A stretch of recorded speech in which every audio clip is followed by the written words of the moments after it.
Yunsong and Lorenzo immediately rush in to find out what is going on, only to discover her sitting on the floor, having killed the men. She tells them that they are late. On one hand, Julio is in the middle of a phone call. The caller informs him that he tried looking into Mujin Kong, but strangely, he couldn't find any information on him. From the picture Julio received, it seems like the company is hell-bent on keeping even grainy photos under wraps. It also looks like Mujin wasn't even in the line of succession until a few years ago. He only came in when his half-brother Muho Kong stepped down. The caller tells him that he noticed Julio found himself an unusual accessory, which turns out to be Valentine's Day mercenary Hannah Lee. He warns Julio to be careful, considering that Hannah put their friend Cyril in the hospital for a month and nearly slit Carlo's throat. The mafia boss assures his friend that he and Hannah are working towards the same goal now. As the caller continues to escalate the discussion, Julio ends the call. Meanwhile, Lorenzo brings Hannah back home, screaming for the presence of a doctor, even though she says it's just a graze. Thinking to herself, she says she had her suspicions, but she couldn't leave Cambodia without confirming things for herself. She finds it hard to believe that Taijin actually betrayed her brother Duyi, and she was planning on giving him the benefit of the doubt until he ran away. Soon after, Julio walks in with a first aid box, shutting the door behind him. He reminds her that she said she needed an hour because she had somewhere to go, then he asks her if coming back as a bloody mess was part of the plan. He pulls out an antibiotic to administer to her and informs her that he'll be giving her a local anesthetic next. He says that he does not want her walking around with traces of other people on her. He adds that he'll be even more upset if she comes back covered in traces of dead men. Hannah contemplates trying to entice him a little. After covering the cuts she obtained, he gets up and shoves his finger into her mouth, saying he's going to help her find her brother in Macau. And once she finds him, she should go straight back to Korea. Thinking to herself, she says that now that she knows for certain that Taijin betrayed her, the only tool she has left is Parenti, the man who is always hurting her but hates to see her get hurt. The chair creaks, and as she's about to fall, she wraps her hand around him, leading to a passionate kiss. He hoists her to the bed, and they continue to share their kiss, while thoughts of how she's going to utilize him in the future cross her mind. She says she will be taking even greater advantage of him from now on, but the only question is if he is a lifeline or a tattered rope leading to ruin. Taijin bursts into his office like a man running out of time, sweeping papers, devices, and anything he can reach into his bag with frantic, uneven motions. His mind races as he works. How could anyone break through a security system that was supposed to be airtight? No alarms, no alerts, nothing. Whoever slipped and did it cleanly, almost too cleanly, and that unsettles him more than he wants to admit. The steady sound of footsteps begins to close in. Taijin freezes, hand inching toward the gun hidden beneath his desk. The footsteps stop just outside the doorway. A calm voice warns him not to even think about escaping, reminding him that running would only make things worse. Taijin forces himself to turn around, dread twisting his pulse. When his eyes finally land on the intruder, his fear shifts into shock. Standing in the doorway is Julio Parenti. Julio moves with the ease of someone who knows he has complete control of the room. He pulls a gun from his jacket and raises it toward Taijin, stating flatly that he's been hearing rumors of someone using his name, impersonating him, meddling in things they shouldn't. Taijin stammers out a denial, insisting Julio's sources are wrong, but Julio's expression barely shifts. The evidence, he says, leads straight to Taijin. Sweat beads along Taijin's temple as he scrambles to defend himself. He says he knows who the real culprit is, begging for just a moment to explain. Julio doesn't bother to hide his impatience. Without warning, he fires a shot that grazes Taijin's leg, the report echoing against the walls. He coolly blames it on being in a foul mood, then waits for Taijin to talk. Back at the villa, Hannah wakes slowly, blinking past the haze of sleep and anesthesia. When her vision clears, she sees Yunsong sitting beside her bed, calm as ever. Irritation flares in her voice as she scolds him for barging in again without knocking. Yunsong doesn't rise to the bait. He simply says he wanted to make sure she wouldn't be in pain once the anesthesia wore off, reminding her, gently, that guarding her is literally his job. He checks the bandaged area, asking if this is where she was injured. Hannah tells him that Parenti already treated her wound and did it well. Yunsong nods, acknowledging Julio's competence, noting that they didn't need to call a doctor at all. Their conversation drifts into a quiet stretch when Hannah mentions that she's thirsty. For a moment, neither moves. Their eyes meet, briefly, awkwardly, before Yunsong clears his throat and, in a careful voice, asks whether she thinks the mafia boss might be harboring feelings for her. Hannah cuts her gaze sharply toward him, demanding to know why he would say something like that. He doesn't pursue the thought. Instead, he hands her a glass of water and relays the message Logan left while she was sleeping. Logan informed her that Mujin Kong would be assigned a bodyguard for the upcoming Valentine's Day event. That triggers her memory of Logan's earlier explanation that Mujin Kong is the entire reason he came to this region in the first place. Yunsong explains her task for the event. She only has to locate a man named Oslo. Mujin Kong, he says, will be right beside him. Time shifts forward to Macau, where the preparations for the party are nearly finished. Hannah sits before a large mirror, adjusting the final details of her appearance while the soft hum of music drifts through the suite. Julio enters behind her without announcement, leaning down to brush affectionate kisses across her shoulders. She stiffens slightly, frowning as she tells him he's overstepping. Julio looks at her reflection in the mirror with a puzzled innocence, asking what he did wrong, then changes the subject with a light, "Are you ready?" The night ahead waits for them both, complicated, charged, and already set in motion. Hannah bristles, snapping that there's no reason she wouldn't be ready. What actually bothers her is the idea of sharing a room with Julio, something that feels more reckless than strategic. He brushes the concern aside with practiced ease, reminding her that she's posing as his partner, and eyes will be on them at every turn. Before she can argue further, his hand lands on her shoulder. She shrugs it off, keeping her composure, then turns so he can zip her dress. As he pulls the zipper up, he leans in and presses a slow kiss to her back. She jolts, immediately reminding him that they don't have the luxury of indulging anything right now, not with the party waiting and half the underworld watching.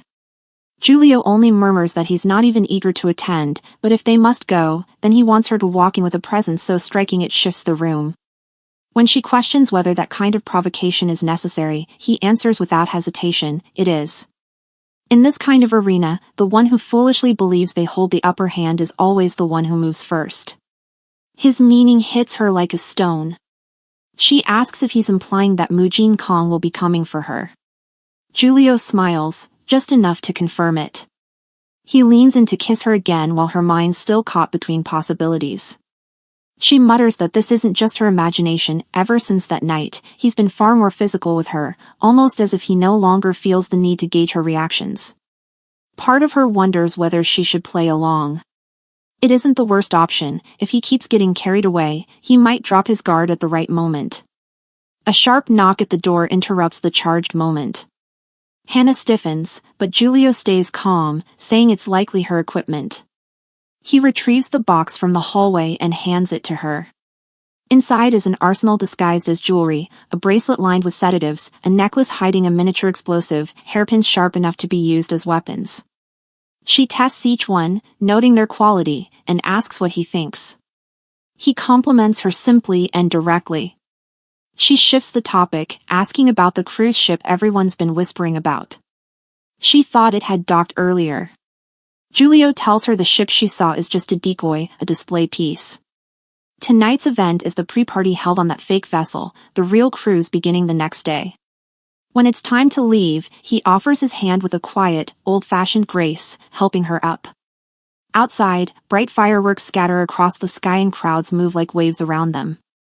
The event is far bigger than Hannah expected, lavish, loud, and glittering with dangerous people hiding behind polished smiles. But beneath all that spectacle, one truth pounds in her chest: this is where her brother is. Or if not here tonight, then certainly on the cruise tomorrow. Every step she takes brings her closer to him. As she walks by Julio's side, the weight of all the staring eyes hits her. She can't quite steady her expression. Julio leans in, saying the looks are only because she seems beautiful when she's flustered. She denies being flustered at all, until he points out the warm color rising across her ears and cheeks. Before she can retort, a familiar voice cuts through the crowd, calling Julio's name and greeting him as if they haven't met in ages. Hannah instantly recognizes the woman approaching her, Sei Jiang, wife of a notorious Red Mafia figure and, more awkwardly, Julio Parenti's former lover. The realization lands with quiet weight. If Sei is here, then the man beside her can only be Yuri Petrov, one of the syndicate's senior members and the CFO of the Petrov Corporation. Sei greets Hannah warmly, even calling her one with the easy familiarity of someone who has known her far longer than she should. That small detail unsettles Hannah. She has no memory of meeting this woman before, yet Sei looks at her as if recognizing an old friend. Before Hannah can dwell on it, Julio draws her closer, and she leans in, whispering her suspicion, half irritation, half genuine concern, that he might have brought her here to impress his ex-lover. Julio fires back a curt, "Is that what it looks like?" giving her nothing more to work with.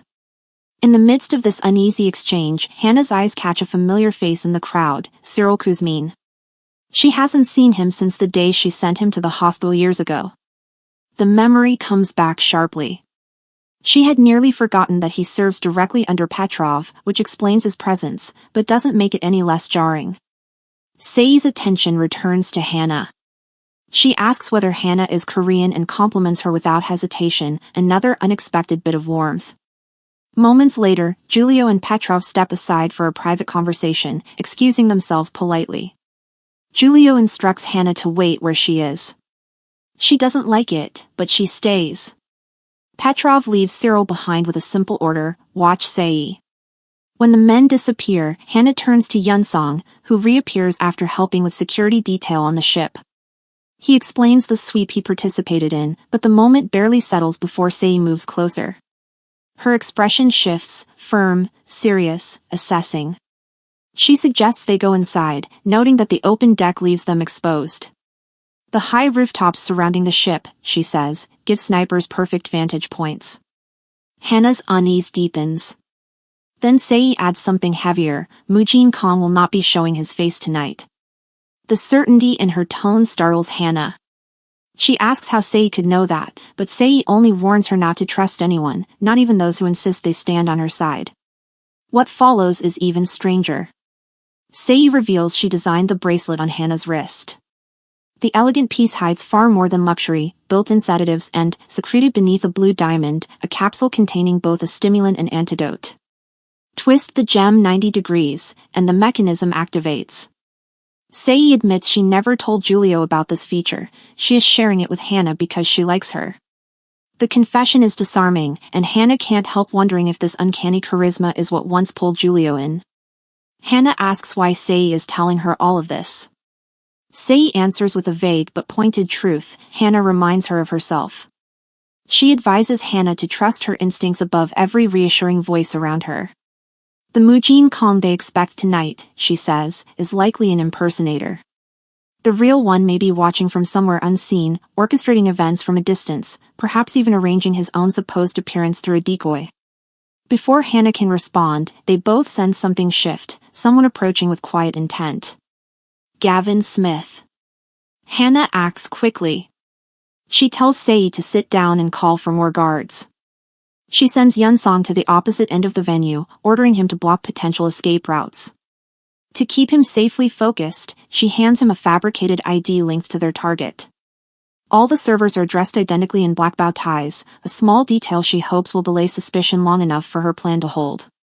Hannah moves to pursue Gavin Smith, but he slips out of sight almost immediately, like he was never there in the first place.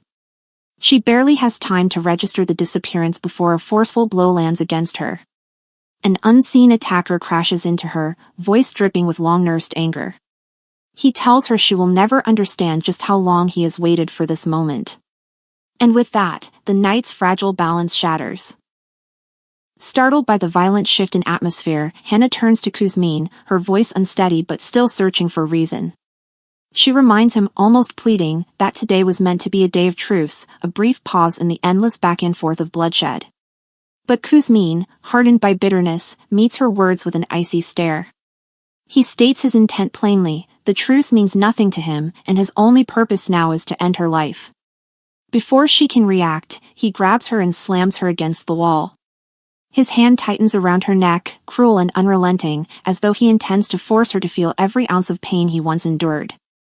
Hannah struggles for breath, her vision swimming, her thoughts scattering.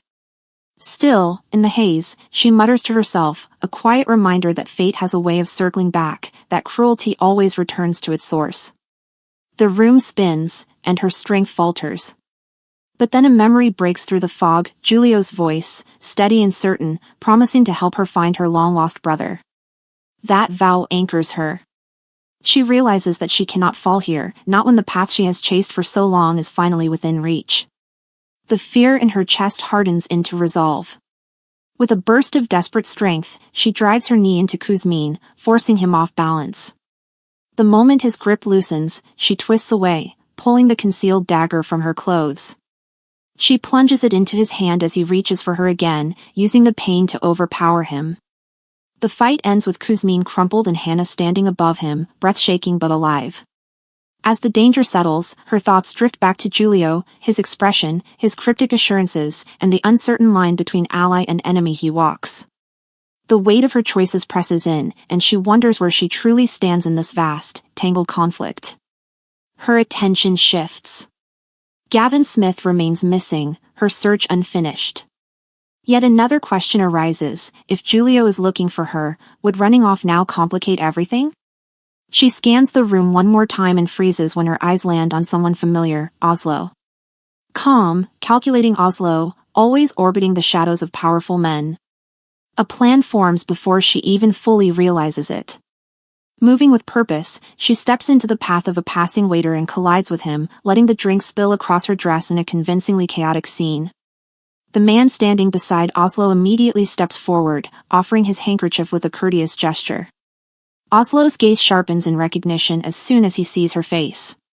The stranger, well-dressed, poised, and carrying the quiet confidence of a man accustomed to influence, asks if she might be Korean. He introduces himself as the owner of the ship, a detail that instantly confirms he is someone worth approaching. Hannah leans in slightly, brushing her fingers against his chest as if guided by impulse, but everything she does is calculated. She tells him their meeting must be fate and spins her story smoothly, how a man cornered her with unwelcome advances, how she needs a place to stay hidden until the commotion dies down. She presses close enough for him to believe her vulnerability, but not so close that she seems desperate. Intrigued, he asks for more details, and she supplies just enough to keep him hooked without revealing anything real. He agrees without hesitation and leads her away from the crowd, saying he had grown bored of the noise and could use the company. He mentions a private room on the second floor, quiet, secluded, ideal for someone wanting to slip into the background. But Hannah stays cautious. Sei's earlier warnings echo in her mind, the man posing as Mujin Kong might very well be a decoy, someone placed to mislead enemies and test intentions. If that's true, then every step she takes must be careful. He could be the key to reaching the real Mujin Kong, or just another trap. Elsewhere, Gavin watches Hannah walk off with the man claiming that identity. His expression unreadable, he tracks her until she disappears from view. Not far away, in another private room, 3 men wait in silence around their boss. One asks for instructions. Their leader tells them to gather profiles of every waiter working on the ship, no detail too small to be overlooked. And as for Hannah Lee, he says they'll continue observing her closely. The situation is shifting, and she seems to be right at the center of whatever is coming next. Thank you for watching this episode of our manhwa recap. We hope you enjoyed diving into the world of this story with us. If you loved the content, don't forget to give this video a thumbs up, subscribe to our channel, and hit that notification bell so you never miss an update. Your support means the world to us and helps us bring you even more amazing manhwa recaps. See you in the next episode.